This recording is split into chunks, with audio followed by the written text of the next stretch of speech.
Hi, I'm Christen McLemore. I'm from CA Technologies, that was formerly Riley Software, and I'm here to chat with you a little bit about a topic that is near and dear to my heart, which is the debates that we still have amongst coaches and the techniques and the practices that we use.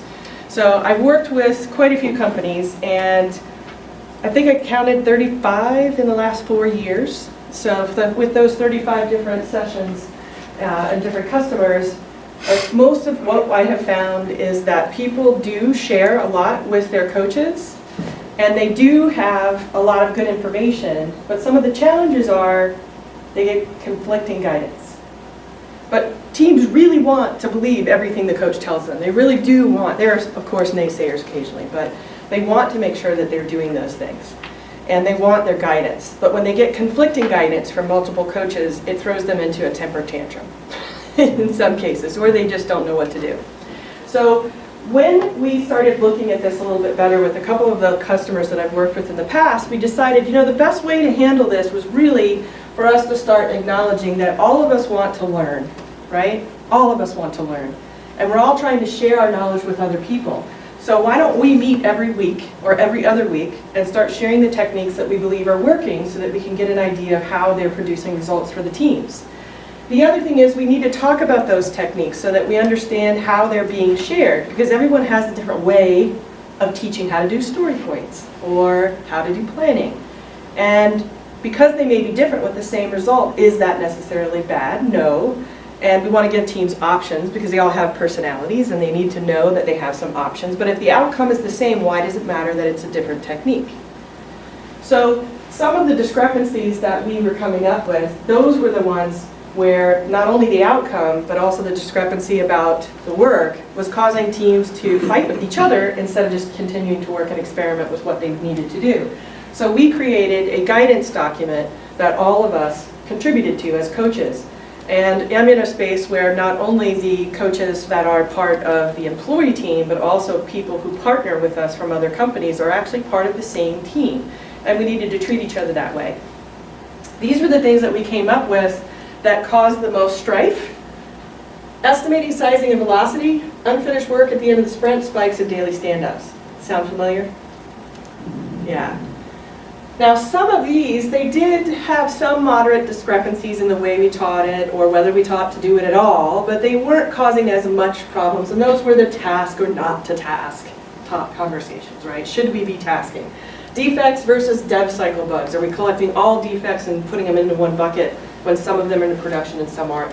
Dedicated people on PO and Scrum Master roles, and then also blockers. How are we telling people to use blockers? Are they consistently using them the same way across teams that are going to be coordinating, and are they escalated or elevated, as I like to say, in the same manner? So as we started diving into this and documented all the ways in which we could use our techniques, we found that we were in agreement that Fibonacci series was the right way to do sizing. So anyone who wanted to do hours or days was basically told, let's just stick with Fibonacci series, and it's about effort, complexity, and doubt, and that we will use that as an experiment to continue to refine together as not only team members, but teams and teams of teams. And we also agreed that if Kanban teams wanted to use points, it was okay, even though Kanban doesn't say you have to use that. We also talked about SAFe because some of our customers were using Scaled Agile framework, and because of that, there is some information in the system that talks about story points and relative and normalization that was confusing, so we had to create a common language and explanation of that. And we also felt that this normalization word was really dangerous, so we struck it from our language, not only with our teams but our managers as well. Unfinished work at the end of the sprint. This is actually comes more about metrics and tooling solutions than anything else. Because the reality is, if you don't finish the work and it's still important, you need to continue doing the work till it's done, right? But the issue actually started to get bigger because people were trying to track their velocity, and they were trying to track what they were planning for in the next sprint planning session, and it was becoming a problem because they didn't know how to do it in the system if stories were still in the previous sprint and they had new ones in the first one. So we basically decided with some techniques around partial completion and things like that, and made it an evidence of why we believed this would work better, and we would experiment with that as well.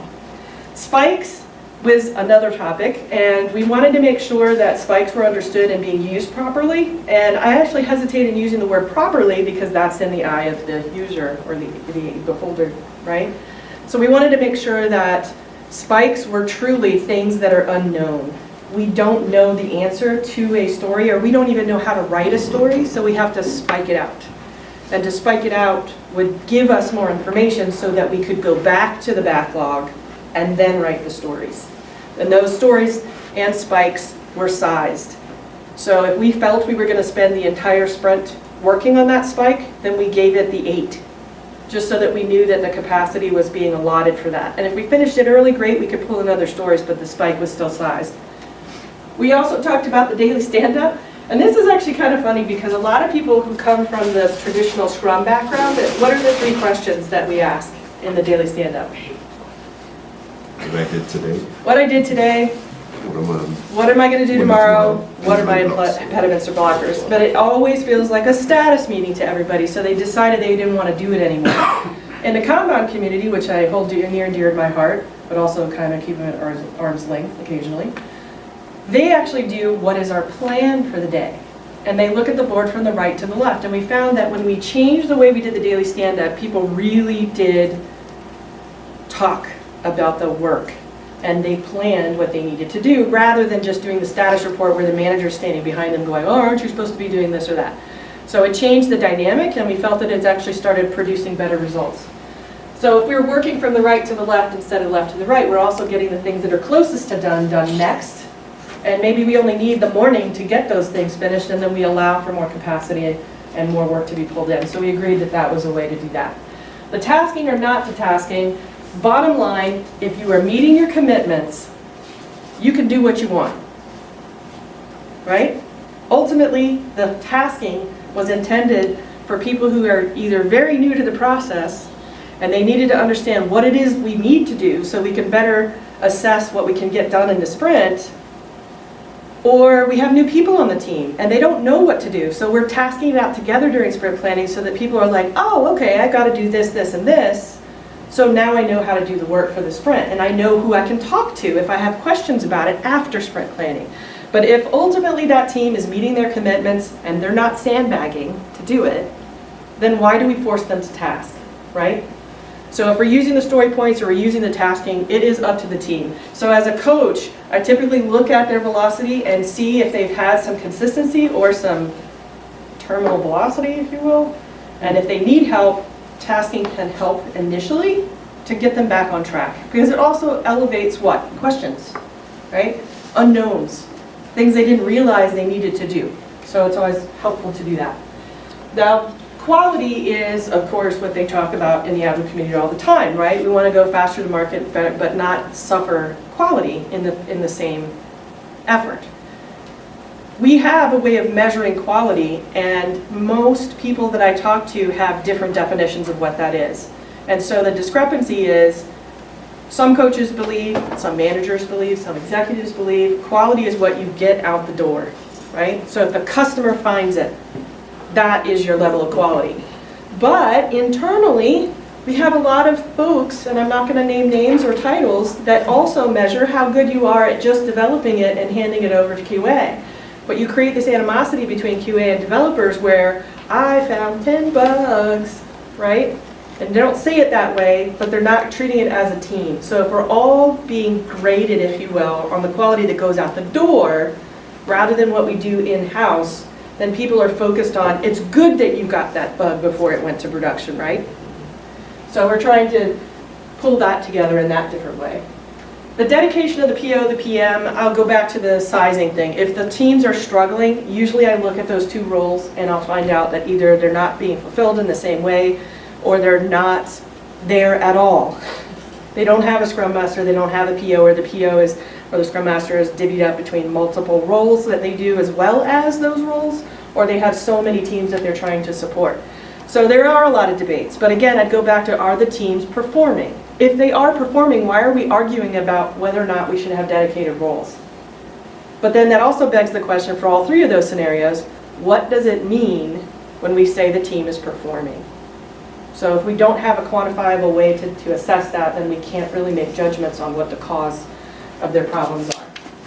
Blockers, we have taught folks in a lot of ways, hey, anytime you get work stoppage, then that's a blocker. But the reality is, if you can solve your own blocker, why are you marking it as a blocker? Just spend the time unblocking the block, right? You don't want to have to do all of that work to elevate it outside the team if you're going to solve the problem anyway. So it's useless to do that. So we created a rule that said, if you have spent more than 20 minutes, or whatever our time frame was, trying to resolve something and you are now stuck and you cannot get it resolved, that is a blocker. So reach out to your teammates and ensure that they cannot help you. As soon as you get a confirmation from everybody on the team, we now need someone outside the team, that is a blocker. And we also had another rule. Don't you ever, ever, ever, ever, ever put a blocker without a reason. Because nobody can help you unless they come find you. And if the blocker is you, and you're blocking us because you're not available, then you've caused another blocker, right? So we wanted to make sure we had that. So I'm going to end with this. There's a lot of different debates about how we should be coaching teams and different techniques that we should be using. But the reality is that all of us are trying to work towards the same thing, and that's supporting teams to make them successful. So what I'd like to leave you with is some of the language that we are trying to change, or I should own it and say I'm trying to change, is to kind of get away from this term best practice, because it then very often will keep you from having influence with people who don't fit in that little box you've created for best practice.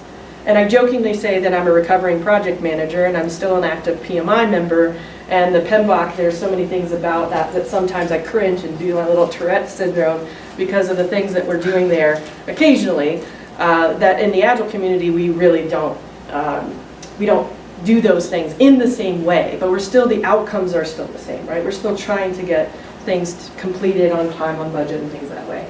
So when we're talking about this best practice, maybe common practice could be another way of saying that, because if you heard those two words, those two phrases, your body probably even reacted differently. Common practice almost seems like it's very soothing and, oh, okay, a lot of people do this, let me check it out. It's like the difference of buying a Fitbit Blaze or buying an iPhone iWatch, right? Commonly people have the iWatch, but it doesn't mean that that's the best phone slash watch slash everything else in your life and your heartbeat, right, solution. So we want to talk about those things in terms of common practice. And the coach's oath is super important. And I can say that from my experience working with Rally Software as well as other companies and individuals who have really impacted me as a coach, I would say that this coach's oath is really what makes us set apart from other people. And I'd say that anyone could adopt this, and I would love it if everyone would. And I'm not going to make you stand up and raise your hand and do the coach's oath or anything like that.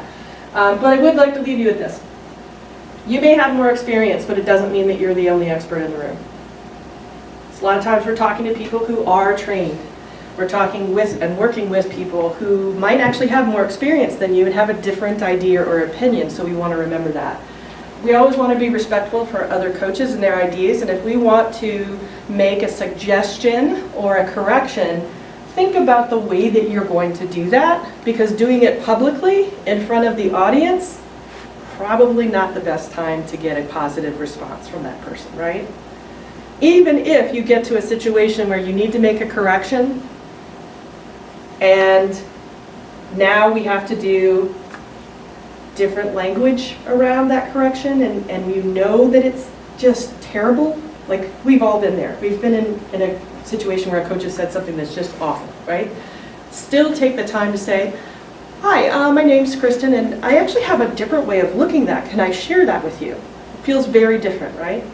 And then people can adjust to that. And you'll also be brought into the conversation more often if you say it in those different ways. If we are doing that, we truly believe that we're trying to create a positive and productive experience for all of our customers. So I hope that was helpful. Thank you very much.